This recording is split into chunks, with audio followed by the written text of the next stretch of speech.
ప్రేమమేడ కృపగల తండ్రి, మీకే వందనాలు, స్తోత్రాలు. మీరు మా యెడల చూపుతున్నటువంటి కృప కొరకై ఏమిచ్చినా మీ రుణాన్ని తీర్చుకోలేము. ఇదిగో తండ్రి, ఈ పునరుద్ధాన దినములో నీ ప్రేమను గుర్తెరిగినటువంటి నీ పిల్లలు బలిపీఠమును సమీపించి తండ్రి కృతజ్ఞతతో వారి హృదయంలో ఉన్నటువంటి రీతిగా వారు సమర్పించినటువంటి కానుక కంటే విలువైన వారి హృదయమును బట్టి మీకు వందనాలు తండ్రి. ఎందుకనినా తమ్మును తాము మీ సన్నిధిలో ప్రత్యేకించుకోవటానికి, మీ బలిపీఠమును సమీపించటానికి నిబిడలకు మీరిచ్చిన ఈ గొప్ప ఆధిక్యతను బట్టి స్తోత్రాలు చెల్లిస్తూ ఉన్నాం. నిశ్చితమైతే తండ్రి, వారి ఆలోచన, వారి తలంపులు ఏవైతే ఉన్నవో వాటిని మీరు ఎరిగినటువంటి దేవుడు గనుక నిశ్చయముగా నీ కృపలో ఆ బిడ్డలను గుర్తిరిగి వారు పొందవలసినటువంటి దీవెన, ఆశీర్వాదం వారికి దయచేయండి. వారి తలంపులను నెరవేర్చండి.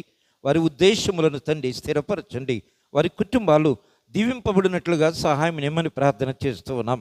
అవును తండ్రి, మక్కువతో ఇచ్చినది లెక్కింపబడుతోంది. నిశ్చితమైతే ప్రభా, నీ పిల్లలు అట్టి మనస్ఫూర్తిగా సమర్పించినటువంటి ఈ కానుకలను మీరు స్వీకరించి ఆశీర్వదించమని, ముఖ్యంగా నిలువబడినటువంటి చిన్న బిడ్డలు, స్త్రీలు ప్రతి ఒక్కరిని కూడా మీ కృపాస్థలకు అప్పగించుకుంటూ నజరేయుడైన యేసు నామములో ఈ మనవులను అడిగి వేడుకొనుచు ఉన్నాము తండ్రి.